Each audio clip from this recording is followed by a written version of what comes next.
Hi Rovers, Pedro here, and today we'll talk about why should focus on endgame content. As you know, 2.0 will come to the game very soon, and unfortunately wasn't announced any new endgame. Now, I do think this is on purpose. Why?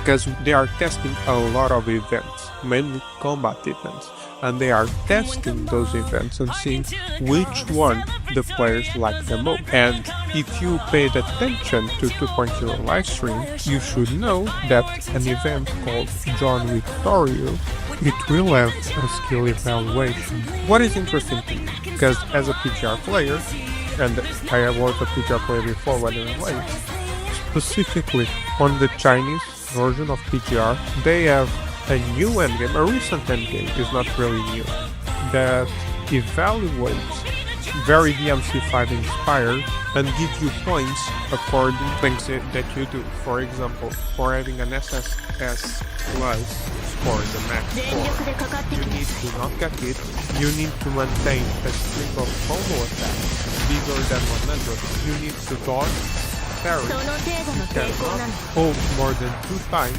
this prevents hold spamming, and a bunch of other rules that I don't remember from the top of my head. However, this being said, I still think they are fumbling a little on the endgame side, because there are a lot of things they can do, little changes or add something to the endgame that we already have, mainly Tower of Adversity and holograms, and make better endings out of it. For example, this is one of my suggestions, is they can just add a 7 level of difficulty in hologram that is infinite, and the boss increases 5 levels each time that you defeat him, and take out of timer of course.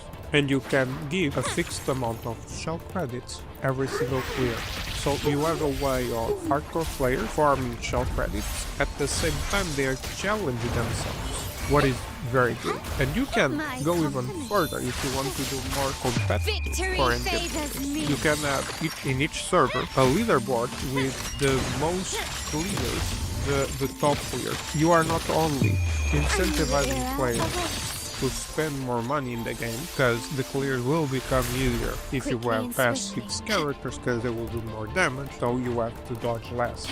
Will bring consistency to their run, but it also will make a lot of hardcore players entertained by just battle enemies, and then we get stronger and stronger.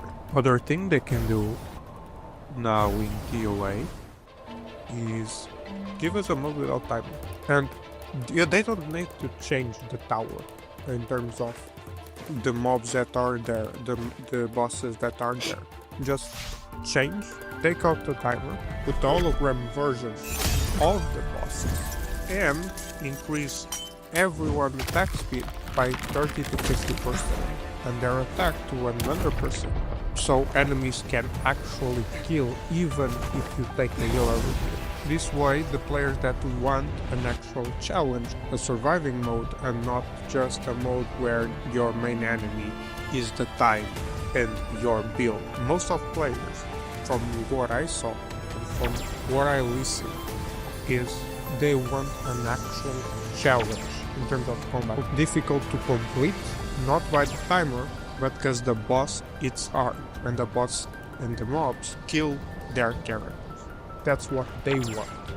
That's what they consider a challenge.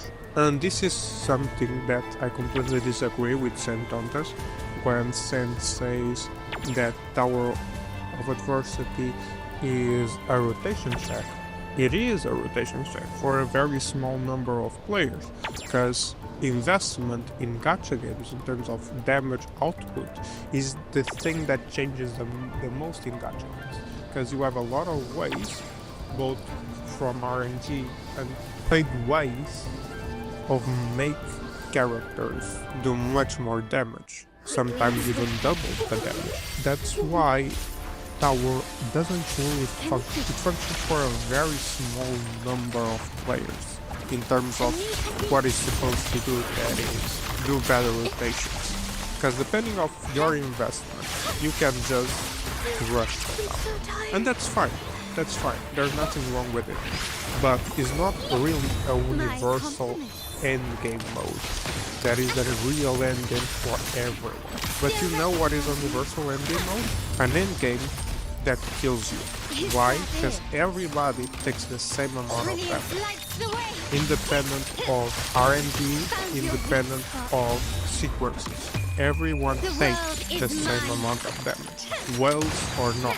Even if you have bad architects, you still take more or less the same amount of damage. Of course, there are some defense rolls, but they are not significant. And this is something that PGR Pro players were very proud in the first year of PGR, before Gen 2 Power Play. PGR was in a state, but right now is in that state again in China, where even a whale would struggle to do anything, because the only difference for the whales to a free-to-play was the amount of damage that you do, and that would help. However, the boss was not time-gated, so it was actually a challenge to stay alive. Now PGR after that had a problem with power creep, where you can ult and have almost infinite iframes if you have a lot of investment in some characters, but they solve again that problem with the two new endgame modes that are available now in China, that basically prevent ult spam and prevent iframe spam, and are much more difficult than the pre-end game. Now, you probably are asking, but I'm a casual, why do we need endgame mode? Now let me tell you 7 games, 3 to 4 games that will compete with Wuthering Waves will come out 2025. These games are catered, they are designed completely catered to casual. Super Amelia and Umbrella. They are the peak of casualty and do what you do. There is no real hardcore.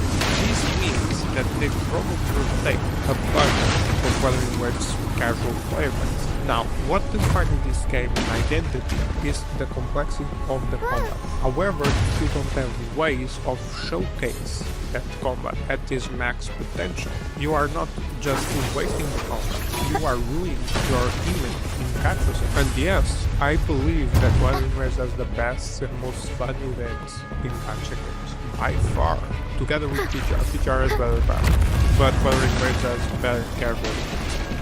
I think, for example, 1.4 event was so fun and had a lot of world building. And the hologram fight to watch, fantastic. And finally, they introduced a mechanic they have in PGR a long time ago, that is the revive.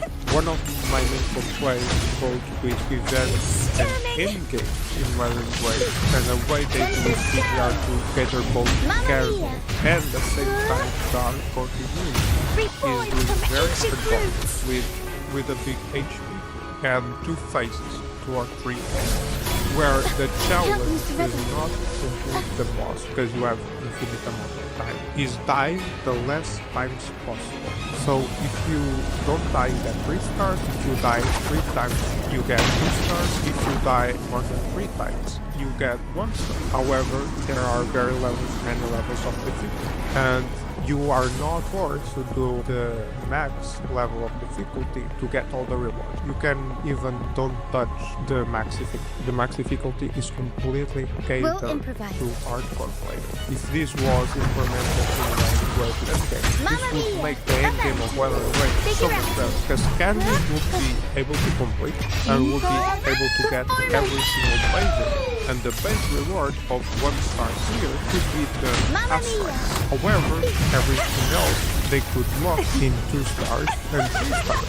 So the player is compelled or incentivized to do 2 or 3 stars and die. And this is a challenge for every single player with levels of difficulty, so every type of player, casual and hardcore, can complete. Now going back to the topic of why we need more endgames. 2 of the most important things in the gacha are the early game and the end game. The old is the gacha game, and the gacha game is already old with 2 years. Keep that in mind. Most of gacha don't have 2 years, don't have 3 years. You can probably count 5 your fingers the amount of gacha that are more than 5 years. And as the gameplay brings less and less people will want, so you need a better approach. and they really need to revamp the tree for chapters that are the problem mostly. And second, because you have less flaming stars in the game, player retention is much more important after a certain age. So you need to do better endings. Right now, Wuthering Waves for a lot of people, mainly for the hardcore audience, but even for casual players, is kind of disappointing. So I would want that not only to endings for that are the ones that waste the biggest amount of time, and an infinite mode both on holograms and an infinite tower, just like ZZZ, they just have to copy ZZZ, to be fair. If they copy ZZZ tower and put on holograms an infinite mode also, with a stage that is infinite and increase the difficulty each time that you clear, they don't need to do nothing more for hardcore players to be satisfied, to be honest. They don't need to do anything more, because then every new hologram is, technically speaking, a new endgame and a new way of farming shell credits. But for casuals, and I think this is pretty much needed, is they need to focus more in Chinese or Phantom. They need to do a bunch of them, and every single weekend. Why every single weekend? Because most of casual players don't work on weekends, and most of players of Wuthering Waves are plus 18, so are people with jobs. So at every single weekend, make an event, a shiny event, where in some areas, and I understand why they don't put this in the game, because for having a shiny like in Wuthering Waves and make it permanent, they would need to make the respawn of enemies infinite. So you would basically make infinite amount of farming echoes, and that would leave an absurd difference between hardcore players and casual players. However, you can do exclusive areas with just one mob, and a chance of 1 in 3,000, for example, or 1 in 300 of getting that echo answer. So in a new call, this farm event would cater to casual players and hardcore players that like shiny hunting and would add hours and hours and hours into the game. It would be just like an endgame mode at every single weekend. So every single weekend, imagine having a new echo to farm in a specific area of the event, of the shining hunting event, where you can be there for hours and hours and hours until you get the shiny that you want, the shiny that is available for you to catch. And these are basically the 3 essential endgame modes that I want in Wuthering Waves, and the reasons why they need to focus this as soon as possible. We will have a lot of competition, not only a lot of competition, but players are getting tired of don't have nothing to do in the game after clearing the content, and this pressures a lot the development team to give new and newer content that sometimes they will not be able to do it.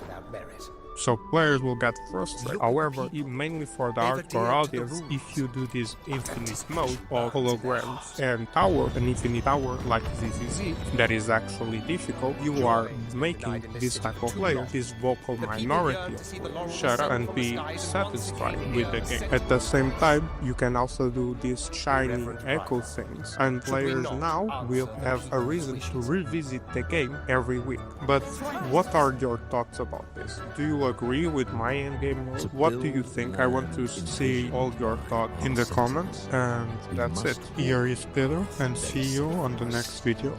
Peace.